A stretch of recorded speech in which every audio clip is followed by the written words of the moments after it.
Thank you, Paige, and thanks to everyone who is joining us for this session and for all the other sessions earlier today. There's been a number of themes that have come up through today's discussions about the importance of our relationships with stakeholders and how those have manifest in research outcomes and useful products for end users.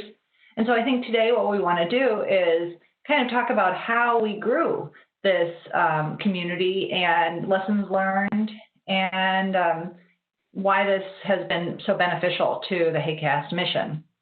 And so to kick us off, I thought I would just talk about kind of the steps that we've taken all along the way to be growing this community.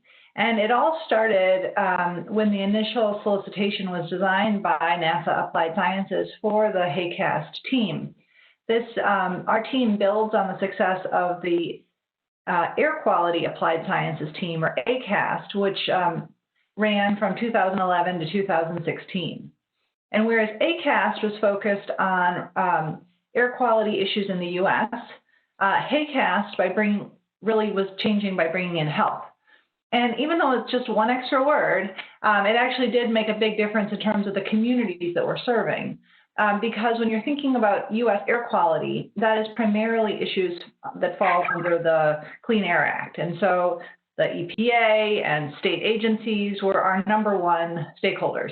And those organizations have continued to be super important partners through HAQAST. And I know we'll be hearing from perspectives tomorrow as well as some today.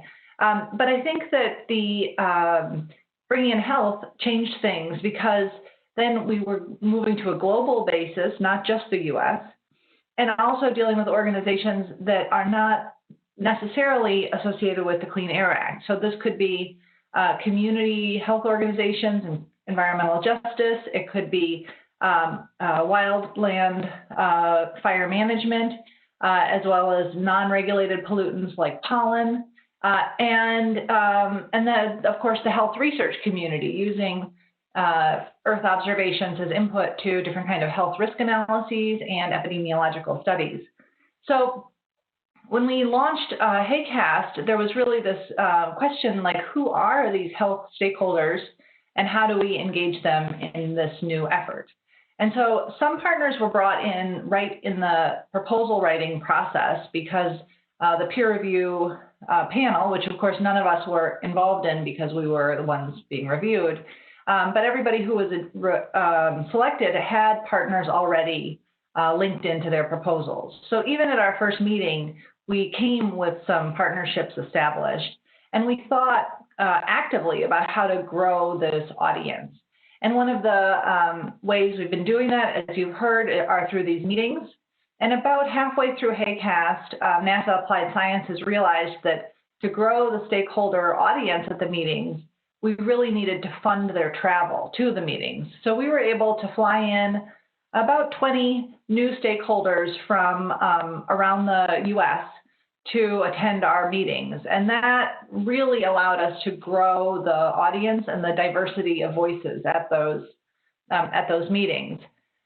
We also made sure to remote stream all of our meetings. And what we found is that actually the number of people dialing in remotely exceeded the in-person attendance. And so, this isn't always a smooth process. There's YouTube, and sometimes institutions have their own streaming services. And so we had to navigate that kind of fresh at every meeting. But I think that that was an important way to reach organizations that that weren't local and also couldn't fly in. But we tried to tell the stories and the successes, attend meetings and write in publications representing different stakeholder communities, and make it an iterative process so that, the typical way that science is done is that a scientist has an idea, they execute the idea, and then they publish it in a journal. And I think, earlier in one of the videos, Bryan mentioned publish, publish, publish is the approach that, scientists are trained to do. But what we found with engaging user communities is that both the problem statement and the strategy to answer it had to be jointly hatched between stakeholders and the scientists. the stakeholders brought so much expertise to the nature of the problem that their involvement all along the way was really critical. And then when we found something that worked, we wanted to get the word out so that other organizations would be aware and feel engaged and excited about potentially pursuing their own applications of these data. So, you know, we tried to build this iterative process, and I think we have a lot of successes to show for it. So there's lots of examples, but I think this is a good time for Katie to talk from the health perspective. Okay. Thanks very much, Tracey, and thanks for inviting me. So I got involved with HAQAST a couple of years ago when Susan Annenberg invited me to join her Tiger team on using satellite remote sensing to derive global climate and air pollution indicators. And the initial impetus for our involvement is that for the past 4 years, we've published the State of Global Air report and website, which presents the Institute for Health Metric and Evaluation Global Burden of Disease results on air pollution and health in a simpler form for the global community. But the NASA products have been really instrumental and foundational for that work at the Global Burden of Disease, which I'm sure Mike Brower will be talking about tomorrow. They really provided the measures of population exposure in parts of the world where they don't exist, and really enable the estimates of health impact that are necessary to understand what the global impact of PM2.5 and ozone, for example. And Jason West's work on ozone has really been instrumental in that regard. But the Health Effects Institute, if you don't know us, is really first and foremost a research funding organization ourselves. And we're focused on providing really high quality, policy relevant research on air pollution and health, and it's a mission we've had for about 40 years, actually. And satellite remote sensing has been playing an increasingly important role in supporting some of the large-scale studies that we fund. These are epidemiologic studies that are necessary to answer questions that are still outstanding about the effects of air pollution on health, particularly at low levels of pollution.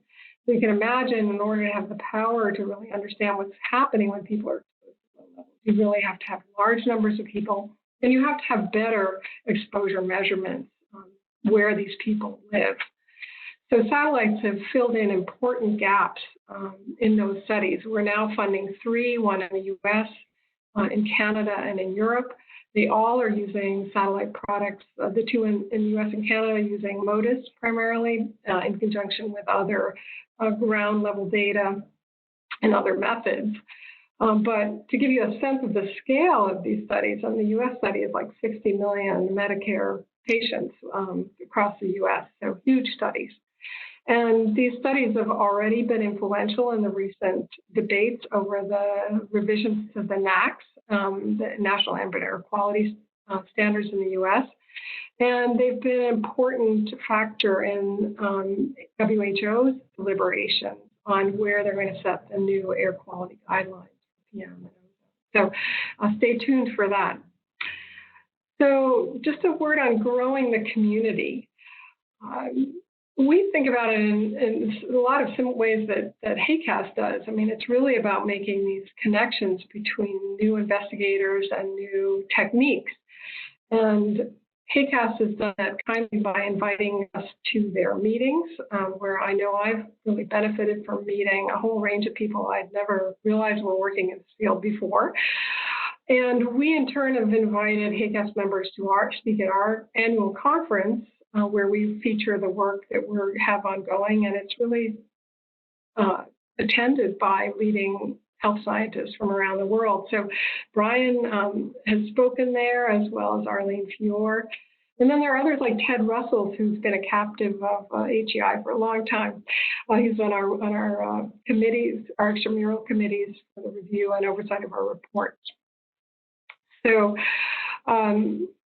the other way, of course, in which we hope to grow the community is by providing additional financial support where we can. We are supporting Susan Annenberg in some of their work on NO2 and pediatric asthma.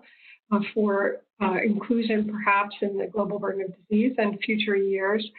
And we have put out not long ago a request for applications specifically on new exposure assessment methods. And so are hoping to see some good studies using satellite data as well. It's really important that we continue to bring in high-skilled scientists in the research community to test and validate these methods for epidemiologic research. There are still questions about potential for exposure measurement error in these studies. That is how well the exposures from these sort of amazing satellites really represent the exposures that people experience, because they can have important effects on how well and to what degree we accurately estimate the effects of air pollution on health.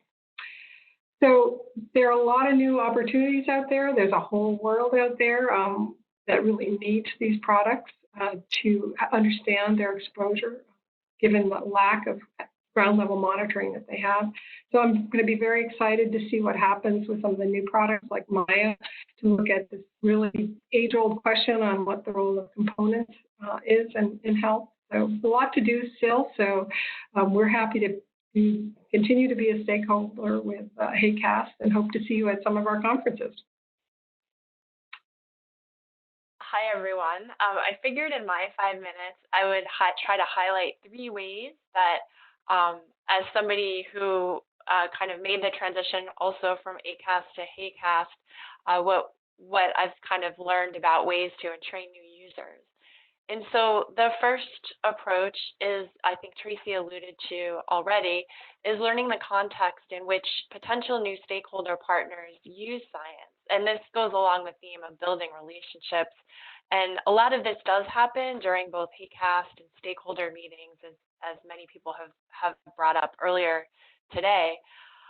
From my own personal experience under HAQAST, I learned a lot more about the health side of things, especially with my co-I, Pat Kinney, and together with students that we co-mentored. We started out our project with a trip up to Albany, where we met with health and air quality managers, all of us in the same room. And our core project video online talks more about some of the work we did for that project. But I think a similar process really played out every time we developed Tiger Team proposals, where we went through this phase of kind of brainstorming with stakeholder partners, and there was a lot of education happening regarding the frameworks within which science is used. And I have very vivid memories of Stephanie Shirley at TCEQ and Gail Tonneson at EPA Region 8 spending quite a bit of time helping us kind of understand, or I should say begin to understand, the complexities surrounding the implementation of the regional haze rule. And so I think it became very clear that there is also a key role of listening sessions with individual agencies. I think Zach Edelman first pointed that out. Zach's at LADCO, and I remember him speaking at the Wisconsin meeting. And those serve to help identify common needs across agencies and prioritize activities. Another key aspect is partnering with folks who we might think of as trusted messengers, who themselves interact with a whole range of different stakeholder agencies and are well-versed in the lingo that surrounds the different contexts in which science is applied. And so generally, I think by building these relationships, what we found, and this has come up earlier today too, this co-production idea of new knowledge for applications. And so for our own example, we found that for addressing health responses and uncertainties in PM exposure over New York State, it made it more applicable and relevant to use New York State products. And specifically, those involved simulations that were done by DEC, the Department of Environmental Conservation, and using the Department of Health state records. So the second sort of avenue of growing the user community is, I'm sort of thinking of this as tapping team interconnectivity. And this involves both the PI teams and the stakeholder partner teams. And this really builds on the strength of existing relationships. And so these are the kinds of things where somebody on HAQAST might hear a need voiced and recognize that another team member is poised to deliver on that need.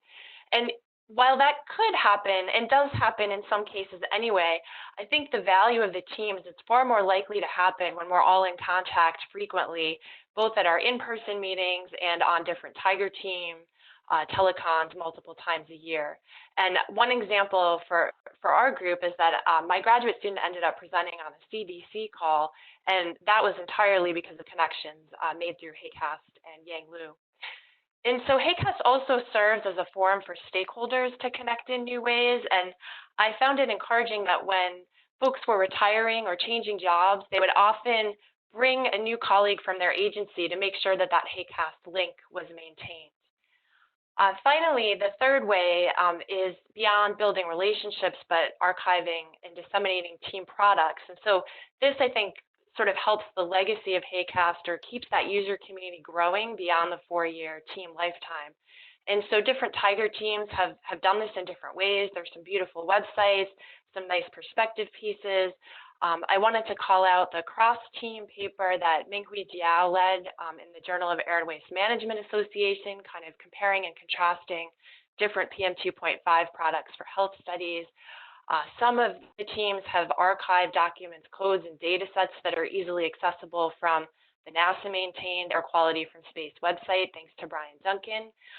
In other cases, there's potential to incorporate products into databases that are actually maintained by the stakeholder agencies, and so that also provides kind of a longer-term home. And I would argue that, again, our trusted messengers there who are using these data sets and sharing their experiences with their colleagues helps to kind of grow that user community. And here I'd just like to, we saw Michael Geigert from Connecticut Department of Energy and Environmental Protection in the opening video. And I think Michael has really proven to be one of these trusted messengers who has really been using satellite data, and that kind of got connected into HAQAST through an in-person visit that a student of mine and I made up to Connecticut when we kicked off a Tiger team. And then Michael ended up leading his own training session actually at last summer's HAQAST 6 meeting.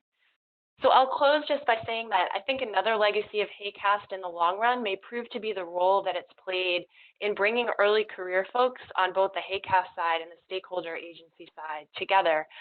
From our own experience with our team at Columbia, we've had 3 different grad students and 4 different undergrads involved in different Tiger teams in our core project.